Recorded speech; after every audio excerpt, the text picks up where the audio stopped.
I'm rolling. Michael! Hi, Kandle. Miss you. Where's your birthday girl thing? What's the birthday girl thing? Oh, it's beautiful. That's probably out of focus, but you can crop in. We'll figure it out. Why don't we get started? Hey, everyone. How's it going? Fantastic. So fantastic. So yeah, welcome to our cocktail half hour. We might go over a little bit here. I'm Brandon Fletcher, the director of the Kandle music video for her song Lock and Load. And why don't you guys introduce yourselves? Michael, go. I'm Michael Rendall, the producer of Lock and Load. You're also the co-writer, Michael. I'm also the co-writer. I should give myself more credit. I'm the producer and the co-writer. Just the and the actual piano credits. player. I would love to take Okay. credit for all of those expensive chords that you came up with, but it wasn't me. Whoa. And I'm Kandle, the writer, performer, diva of Lock and Load. Diva is right of Lock and Load. This is my diva daddy.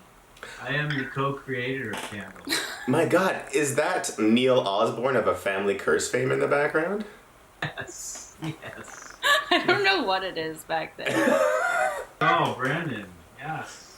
Exactly. Maybe you've heard of us. Maybe we have all kinds of things. Maybe you haven't. I don't know. So tonight we're going to have a chat about the writing and the production of the song. We're going to talk a little bit about the making of the video, and hopefully we'll be able to make some delicious cocktails throughout and share those with our current viewers. But why don't we start? Why don't you, Michael or Kandle, how did Lock and Load get started? Why Lock and Load?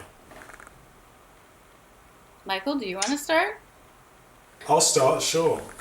I was in Cornwall doing a record, making an album there, and Kandle and I had met properly while doing a record with Youth. We did a track called Spell together. Oh, I saw the video for that recently. Yes, and then we clicked instantly. And while I was in Cornwall, at the end of the session, I was sitting down on the piano and just playing and sending Kandle bits, and I sent her about sort of 5 or 6 ideas, and she started writing to one and was like, "Stop sending me more, just work on this one." So we kind of developed it. We pretty much did it all remotely via our phones and voice notes, and that's kind of how it began and how it came together.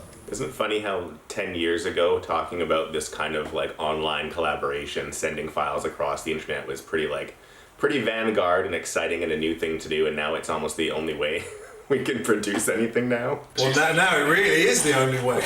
Yeah, that's true. So you started working on this far away from each other. Well, I just met Michael. Well, we actually met 10 years ago, but didn't even talk to each other because we're both very awkward and rude, I guess. Stuck out. I love it. During the Sam Roberts band recording. I popped by and was like, who's this guy? And anyways, yes, we hit it off in the studio in London and realized we had the exact same taste in music. And I was kind of trying to live in London and see what that would be like. And I got really sick with vertigo and I was depressed in bed and had the spins. And I texted Michael and asked if he wanted to try and write a Bond theme song. And he just wrote back instantly like, yep. Sent me the most beautiful chords I'd ever heard, like 15 minutes later. And I was lying in bed with a bucket beside me and tears in my eyes and just started singing about warm red wine and spy things. Sent it really back to him right beautiful. away. Yeah. I was like, this is the only thing that's making me feel better. So, I mean, I might be biased having been able to come in and work on this project with you guys, but I feel like Lock and Load is better than some actual Bond themes that are out there. So what sparked that in the first place? Where does that come from? Some or like most? Better than most? Okay. I would say better than most. I mean, we got to be careful. Shirley Bassey is out there still, and Yeah, hang on, yeah. you fucking hell. Queen. She's still alive. Long live the Queen. Long live. Yes. What was the question? Did you get... What is Pussy doing in the background there, climbing up the wall? Attacking me. Attacking her grandfather. Sharp. Can I say fucking claws on her? Well, No, you we just have did, now, yeah. So. The question was, what the inspiration was for Bond in general. Did you like grow up watching them? Why Bond? Why a Bond theme? For me, all the Bond themes have always been a big musical inspiration for me. I loved how dramatic and powerful they were, and the arrangements. Like pretty much every Bond theme song ever has always given me chills and made me want to dress up in diamonds and be an evil queen. Got to live that life for a while. I knew they weren't going to ask me, so I just thought, why wait for them to ask me? Can't I just make one anyways for fun? Would James Bond wait? I think if you listen to the lyrics of Thunderball, it specifically says he acts while others fail to. So, nice job. I like that. This I just needed to meet Michael. That was it. Like, that's my missing piece. Well, this is a nice segue. Michael, what might be your favorite Bond movie? And maybe tell us why. Well, I'm quite a fan of the modern era of Bond movies. Obviously, like the classics, From Russia with Love, starring our beloved Sean Connery. Rest in peace. Rest in peace. Who I've got a good story about, which weirdly enough, my mother's mother almost dated him but turned him down at the dance. Yeah. Turned down Sean Connery. That's right, yeah, she said he was too young. Which is hard to believe. Yeah. She's dead, obviously, but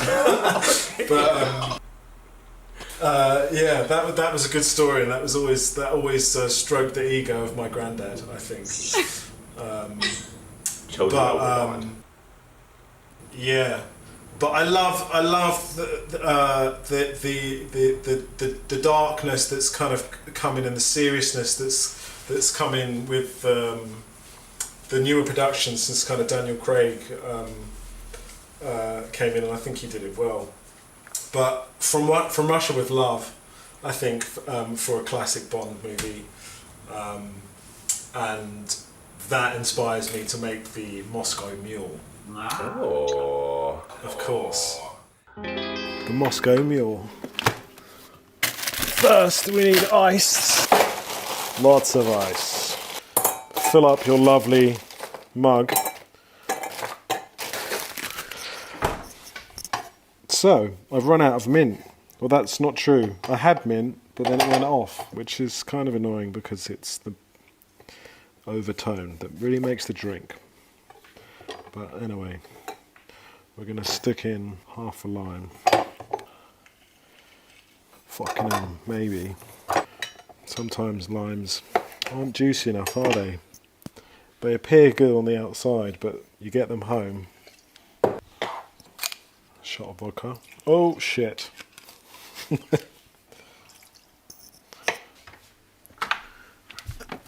this would be the point that I would add the mint. Whose idea was it for us to make fucking cocktails?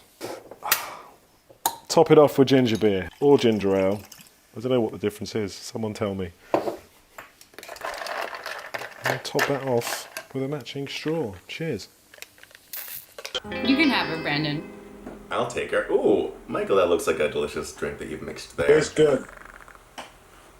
I think Kandle is going to try to demand something of you. I don't know if you're able to hear us while you're making your drink there. Of course, I can hear everything. Oh, he's got really good ears and a really good nose. He can smell hits from a mile away.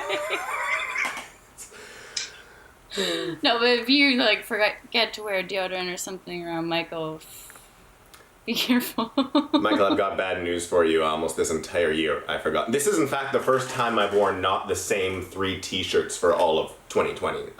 So I'm a bit like that, but I like natural body scent. It's just that I'll notice it. It doesn't mean I dislike it. Okay.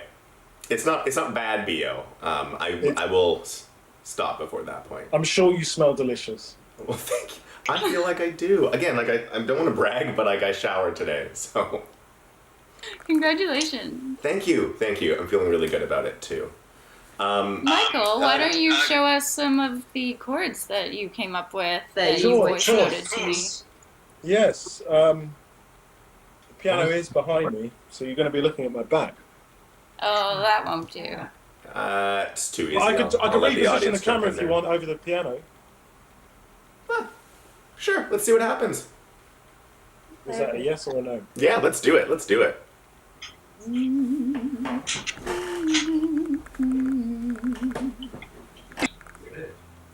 No, so they say. Hey, Michael, so when you were going to write these bond chords, did you have a first chord or a key in mind? Or you just... I'll show you exactly what I had. I want to know how it started. While he's getting set up, Neil, maybe you could tell us what it is to write a song. What are you asking him about specifically? How do you begin? What does he know? He's never written a song. I like just a different process, whatever it happens to be. Could be a fridge magnet, could be a chord, could be a song title. That's always a good one. Give me a title. I write you a song. Work backwards, hey? Oh, cool. Yeah, lately I've been, when I sing, I don't even write words down. I just sing words, stream of consciousness, and then I listen to it after, and I go, well, that's pretty cool. And see what fits in. Yeah, that's why I'm asking Michael about, like, so Kandle says, let's do a Bond song. What goes on in his mind initially to come up with a key or a chord or voicing? Curious. But can I just say that that Brandon, you did like this fucking magical, incredible job. Oh, thank you so much. Here. You can It's sing. insanely good. Oh, honestly, I just the song was there. I had to be able to just keep up with it as best I could. Oh, bless you. That's sweet. All right, I'm ready. Let's see some chords. Let's hear a Play story. us How did this something. get started? So, like, as they will tell you, I'm a big fan of what they call expensive chords. And I'm a huge Bill Evans fan, and I was playing around with this, just these minor chords up the top of the piano, which is these sounds.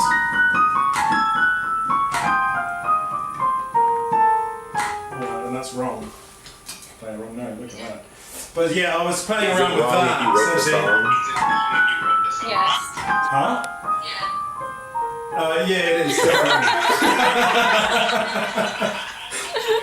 Yes. But I had this, but then I couldn't kind of figure out where to go from there, because it was just a sort of pretty little intro. I can't remember if I sent that to you by itself, Kandle, or I went into the next You section. did the intro and the verse. Okay, that's right. So we had that, and then I kind of went down just to this F minor chord down here. But it's kind of fancy. It's got this. It's a major minor chord, so instead of sounding like this, it sounds like this. It has this sort of mystery about it.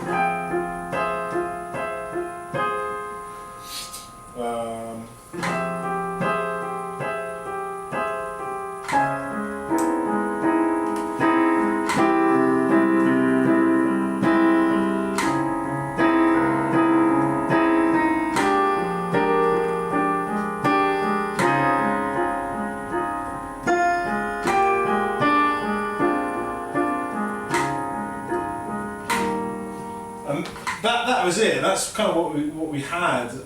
We didn't have a chorus for a while, did we? Well, as soon as you sent it, we did.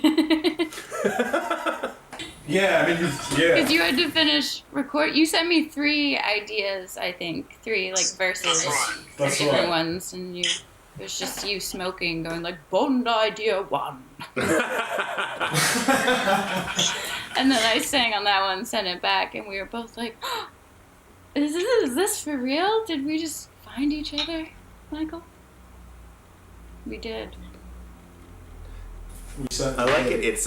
It's almost haunting. There's like it's kind of spooky. I think like almost all good Bond scenes do have to have that element of haunting. There's sort of that. Well, that was well. I mean, it's the kind of that's the classic Bond chord, that major minor.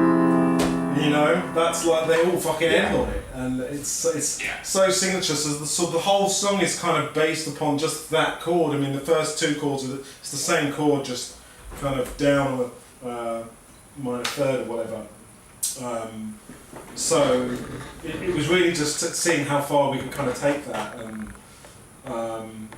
then I think we'd written it. Yeah, we'd written it up to the sort of second chorus, and then the middle eight part, or the bridge as you would call it, came later, which took on a whole new level as well, kind of soaring, and Cam did an amazing job at making that work as well. I mean, there's no lyrics; it's just her just kind of vamping and ad-libbing over the top, which was really beautiful.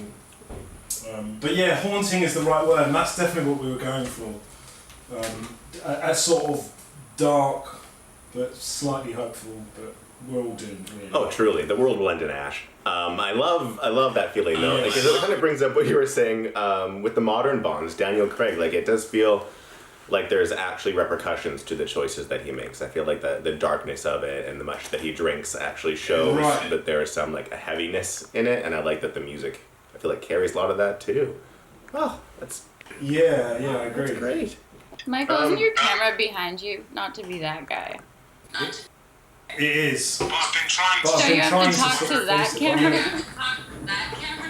That the highest note in that song took me like 100 tries. Oh, you don't say that. Well, Mom came Now we down got it at on one camera. point. My mom came down to the basement when I was working on it, and she asked if I was okay because she just heard me screaming over and over again. I was like, ah! She was like, what Which note was happened? that? I'm like, just trying to sing out of my range. I just kept putting on Shirley songs to like get in the zone. I'm like, nope, still can't do it. I'm like, And the outro guitar, Dave Gann, probably one take too. I'm sure that was very easy to do. no, not one day. But he's talking about the outro guitar. You mean girl. No, he was mad at your expensive chords because it takes like every finger and then some. That's true, but by the time he got to the end, he knew what he was doing. Yeah. He appreciated the challenge, I think. I think Dave was great. The thing about this song is we'd fucking done it all before we even got to the studio, you know. And I was quite keen to get drums on it, and Kandle was not sure. Like, I don't see how drums can even kind of go on it. And Now I can't remember the drums, and I'm questioning myself. I mean, I've heard the song probably as much as you two, almost. The next person down who's had to listen to it as much. They just but blend in. that's probably a good thing, yeah, because they're part of the orchestra essentially in the Blended so well. performance. But Nick was such a fantastic drummer, and we had this. Yeah. I definitely took a lot of inspiration from the groove from Adele's Skyfall and Paul Epworth's production. I did feel like there was some Epworth thing going on. I think Skyfall probably inspired a lot of points of the project for this one. I felt visually it definitely took some color palettes and some scenes kind of out of it, as well as Goldfinger. Absolutely. I mean, I thought that was done really. I remember like a lot of people at the time weren't sure about the song, but I loved it, and I obviously love Paul Epworth and Adele, and love what they did with it. So that was definitely. Yeah, I think that it's interesting you say that, Michael, because every time a Bond movie comes out, like us in the music industry always go, well, what do you think of the song? Because it's probably the most focused, most intense, attention given to a song. It does look great with the collection that already exists, and everybody's always on the fence, and then after a while they go, oh yeah, it fits, or they don't. And That's true. And sometimes it's the problem with Bond is because it's such a long classics theme, for over decades, and everyone who's done it has already done it better than we will ever be able to do. Do you know what I mean? We can't improve on that. You can't beat Bassi. Do you know? It's just not fucking possible. So, We're bearing that in mind, but that sort of made us a bit more ambitious in the first place. Of going, well, we can't. It's like you can't win, but let's fucking enjoy the journey and the race anyway. I think we've all done better than the man with the golden gun. So you say we can't do one song, but I mean, whatever was going on with the vocals there. The man with the golden gun. I just it's grating. But Neil, you're right. It's a bar that's set, and whenever a new Bond movie or theme, especially the theme, when the theme comes out, you're already sort of doubting it before you've even heard it. Every Do you know what I mean? musician It's is just there such- ready the bar is to so high. rip it apart and judge it. Yeah, well, And then we all go, oh, I could do better. Usually it's at least in the last 20, 30 years, it's a rock star that co-writes it with somebody. Yeah, You guys can find a way to get it to Bertolucci's or what? Broccolini's? Or whatever they're called. The broccolis. Broccoli's. Yeah, I don't know the names. I mean, Bellini? Sam Smith got. I remember like a lot of people hating on that one, but I really liked it. I thought it was really good. I thought the Radiohead was superior, and I don't think that the Sam Smith one was necessarily bad, even though I don't personally care for him. I just think it was so much like Skyfall, and then the Billie Eilish one was so much like the Sam Smith one that the three themes flow together. I can't even tell when one ends. Sure. That's true. It's No Live and Let Die. It's No Live and Let Die. No, that's true. That one's pretty out there. One normally, although... Brandon. Hey, speaking of production, Jeff's here, everyone. The chopper's ready. See ya. Hey, Jeff. Good. I'm You're waiting on us, so. Jeff, That come into didn't What work. is this? Come I in here. can't- Come and say hello. Oh, Where am I looking? right here. Oh, hi. You guys remember Hey. Jeff? Oh, How's Jeffrey. everybody doing today? Fantastic. How are you? Excellent, Michael. Lovely to see your handsome face. Lovely to see your handsome face and luscious locks you have. Thank you. I spent all morning on these. His hair has been growing. This is actually really good timing. We're talking about the video, Lock and Lock and Load. which just came out yesterday. Oh. And maybe you could tell us, what are you drinking there, too? This is a man's drink. This is bourbon whiskey. I'm gonna keep that in mind. Tell us a little bit about production, and I think that I'll probably make a bourbon drink for this Bond. A bourbon Bond, drink? Yeah. Great minds. What do you want to know? There's a lot to say. What was maybe a challenge or one of the funnest parts of what we did, or dealing with Kandle this whole damn production? Well, that's a Hey! tall order at the best of times. not easy. Challenge. I mean, production like this is just full of challenge. It's kind of the nature of the beast. I mean, it's usually just you and I. You got your hands in a lot of pies. You're wearing a lot of hats, and it's a lot of troubleshooting on the day. It's fun. That's what I mean. I know you thrive on that. I certainly do. But what can I say about this production? One of my favorite parts of this production was the level of detail and how Bond it felt. I feel like we shot whole sequences that were only ever seen reprojected on Kandle's body, Oh yeah, you had no idea what we were doing there. which seemed insane at the time, but I think it's that level of detail that feels so Bond. Like, that's how they would have done it, and that's how we did it. And that's what I love most about this video. I think we did it the right way, and it shows. I think we did it a great way.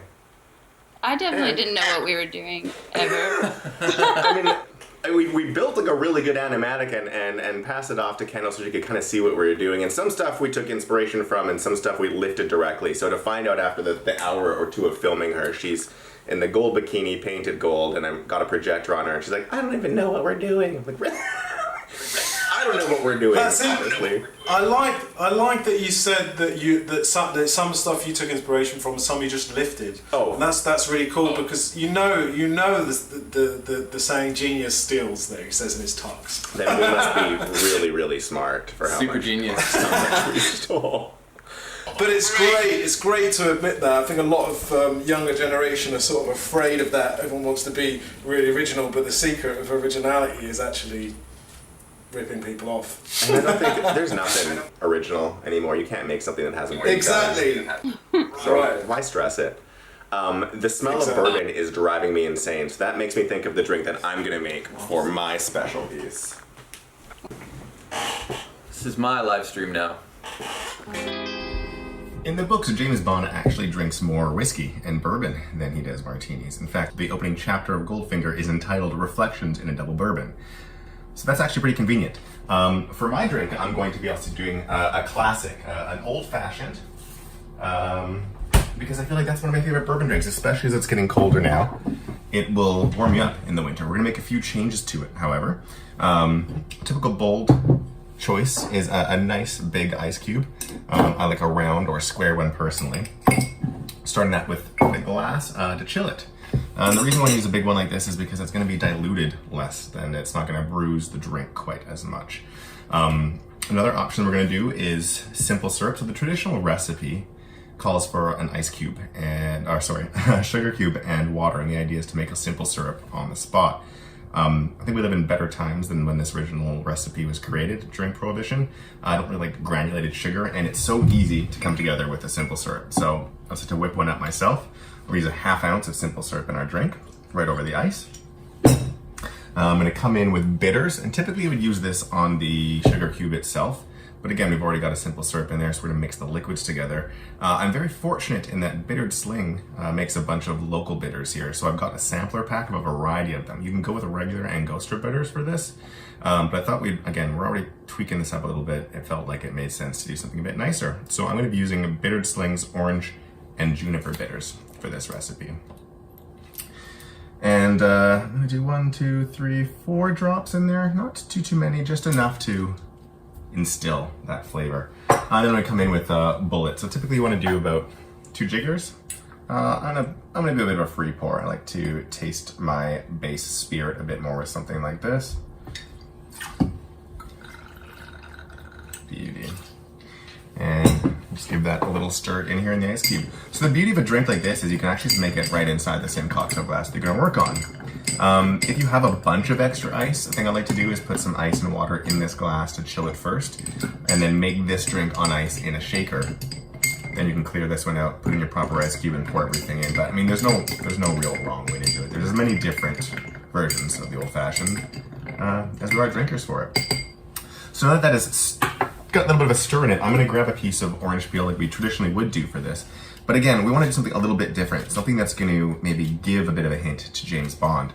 So we're gonna actually do a little trick here. I'm gonna bend this to release some of the essence of the orange peel. I'll bring this a bit closer. But while I do that, I'm also going to try to light some of that juice on fire. I just wanna get like a nice little burnt orange flavor to go into this drink. James Bond gets beat up quite a bit, so this feels like it makes a lot of sense to me. Now that I've got that there, do a nice little rub around the edge, drop it in the drink, another little stir. There you go, that's a burnt orange peel old-fashioned, just like Bond would drink. Remember that time you guys made me hike up a mountain with no warning? Yeah, that was a very fond memory. There was warning? You had like a week of warning. No, you guys said we were gonna go to a lake and get a shot, and then it was like a 2-hour Yeah, I guess we didn't tell you where the lake was. That's true. Are you burning things, Michael? No, I'm just smoking marijuana, which is legal in Canada. It certainly is. Thanks for saying that, Michael. That's all right. Thanks, Jeff. Yeah, no worries. Close the door behind you. Don't let it hit me on the way up. All right, guys. A bourbon drink. Oh, nice. Well, now we're back. Cheers, Brandon. Cheers, Michael. I guess we're going to get Kandle to get cheers soon when she goes to her cocktail section. So, while we're back, Kandle, why don't you tell us maybe one of your favorite stories from production? Either the song or making the video, or one of the most stressful days in the video, because we put you through a lot. We only got in like 3 fights. I'm saying that to both of you. Like 3 fights each per day? Yeah. Because we had like 4 days of filming the video, too. Hey, I was trying to be cool. You honestly, you hiked the whole mountain and you didn't even complain about how sore you will until 2 days after. Oh, I told you 2 days later that I couldn't walk. Still getting that BC body. There's not enough mountains in Montreal, I see. Hey, Actually, while we're talking about this, because this is a huge part of how the song came to be, first of all, why aren't you in Montreal? Yes, so I was floating around the world, living out of a suitcase. I met Michael in London, fell musically in love, and he became my brother and my musical soulmate. And I applied for some grants to record in BC to make a record, and I flew him out to be the producer. And within the first week of recording, the pandemic went full on, and the quarantine began. And people were fighting for toilet paper and sanitizer, and I already things forgot got about the toilet paper. really real really fast. We took the ferry from Victoria to the mainland on like, I don't know, March 3rd, and it was packed and normal, and people are hugging and business as usual. And by the time I went back to the island, like 4 weeks later, I was the only person on the entire BC ferry. There was not any staff, not one passenger, and I just stood there like terrified. But it got so strange, and it really, I think that's part of why the record is so special, because strange decisions were made in the studio based on safety and what was possible. Like, we had backup singers come in on day 2 or 3, I think, when we had nothing more than the bed tracks going on, and I hadn't even sung lead yet, and we just started filling up the songs with the parts of whoever was available, so that we would not end up being in trouble without certain musicians and singers that we wanted. The pandemic really shaped all parts of production for this. We were limited in some, same thing I feel like with the music video, we could only have 6 people in the entire room, the studio, while we were shooting for set. So like we had to be like, okay, you're going to be doing these 3 things at a time and this 3 things, and we all have our masks on and got to time the lighting and try to be safe. Yeah, Michael's flight got canceled, I think, like 4 times, and at first we were really happy because the studio owner let us stay and keep recording, and we're like, may as well start mixing. And then it just became very stressful and scary, and we didn't know if Michael would make it back at all. I was going to go with him. We'd freak out for about an hour every day and then get back to work. Now Michael's a Canadian citizen. He's actually just in the room next door to Kandle. We're trying to make this seem like it's a bigger thing than it is. I wish. Yeah, we've regretted. I'm speaking for Michael. We've regretted him leaving ever since he left. What about the video production? What was your favorite day? Because we pushed you through a few. Normally I'd like to do a music video in 2 days, but this was so obnoxiously big. We made such an ambitious project that we really needed, I think, 3 or 4 different days to capture everything. What did you like the most, and what did you hate the most? I think my favorite and least favorite were the same thing. The drone shot at the top of Cyprus when I didn't know that we were hiking and I'm very out of shape. So the journey up was very hard for me. I thought I was having a heart attack and I thought I was going to faint. And then once we all jumped in the water, and it was the most perfect day ever. The weather was amazing. The water was perfect, and I just felt like we were 3 kids living the dream in a coming-of-age movie or something. And we got the shot, and then we just swam for like 45 minutes. We got lucky that day too. It was quite foggy and overcast in Vancouver from where we were, and I was like, I don't know, should we get the shot? Like, we need it. If we don't get it, we can get it again later, but we should just go through. And then we hiked above the clouds, and it was a perfectly blue sky day, like mid-September, like I think right after we did some of the green screen stuff, and the temperature was lovely. It was perfect. And I also liked, in general, not ever knowing what you're up to. Showing up at your house on the first day, you have a green screen set up in your living room, and you're blowing a leaf blower in my face, and I'm just like, oh.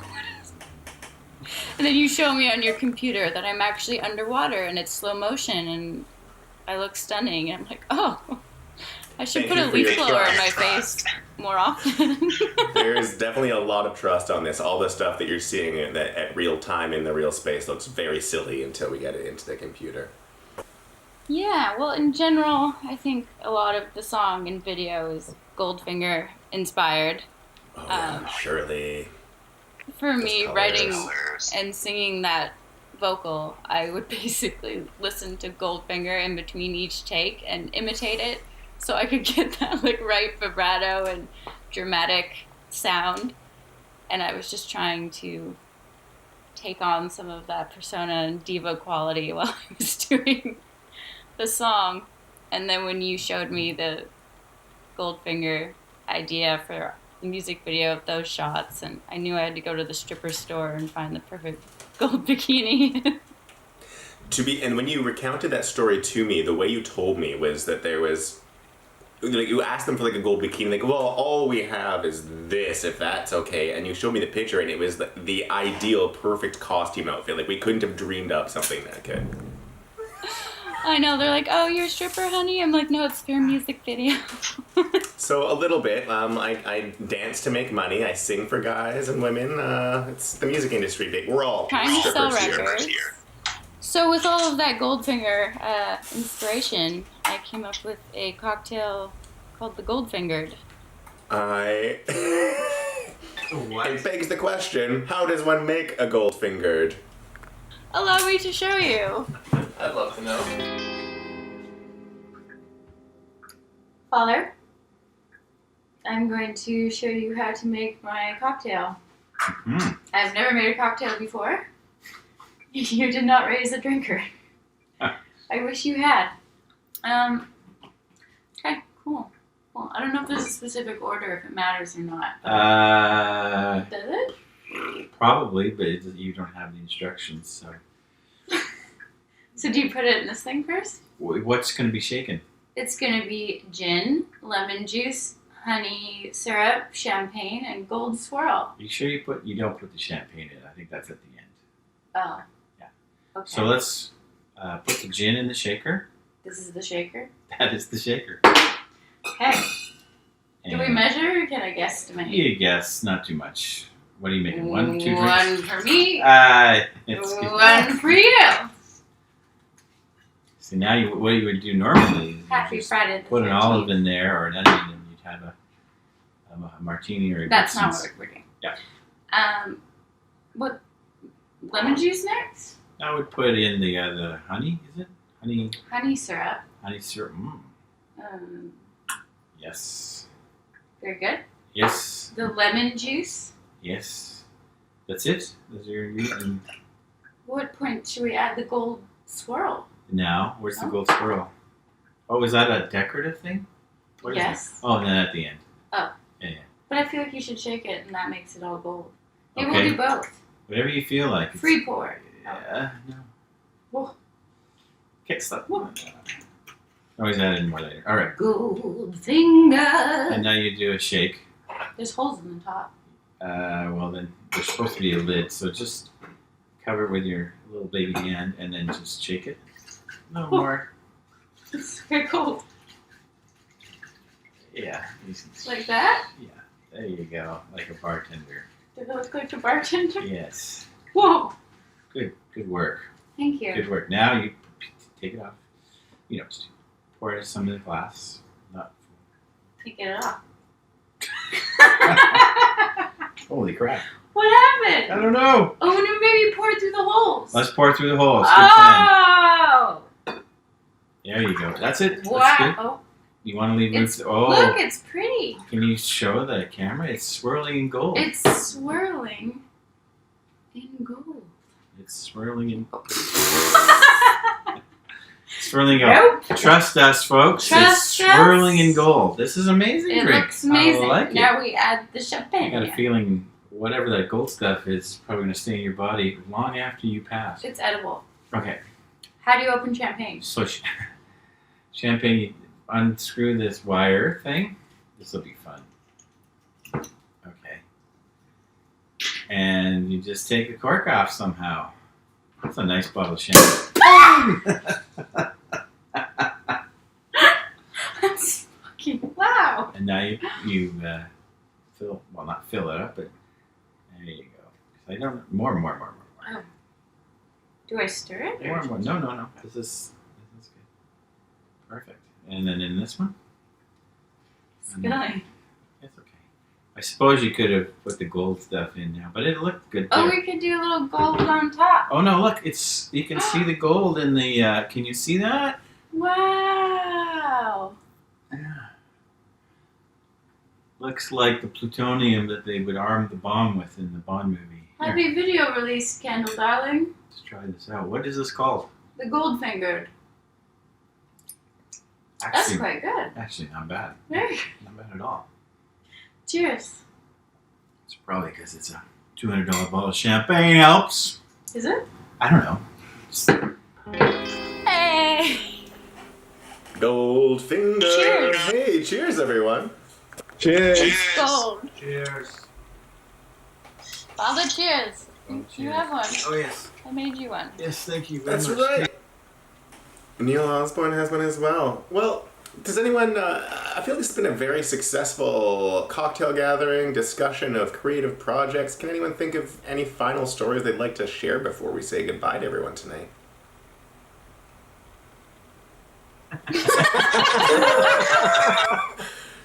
Are you gonna do another one? Another Bond song? Hey, that's a great Oh. question. Yeah, When I are we feel all like gonna Dad work hasn't together? said enough in this video. Oh no, I'm listening. But is there I gonna be think a definitely sequel? yes. Well, this was Bond theme idea 1. Now we can start on Bond theme idea 2. I do have a. This is Bond idea 2. Well, There's I mean, 3, I think. we've got Sean Connery's gone, we've got Daniel Craig on the edition. We need a new Bond film song, so it must be you guys, I guess. Scotland Yeah. forever. Scotland forever. There Ramirez. is Very kind of. good. That's really good. There's one more on the record, isn't there, Michael? It's a half Bond song. It's Bond-esque. Yes. Yeah. It's more a That's- Jack White That's right. Bond song. Yeah. Do you guys want to But we hint do any have more one. at it, or do we want to just leave it at that and have people salivating for more? Well, that's enough hints, I think. Okay. I do rip the coolest guitar solo of all time. Well, I guess That's we'll have to true. see what happens. It's so spazzy, but that's how I play, like a spaz.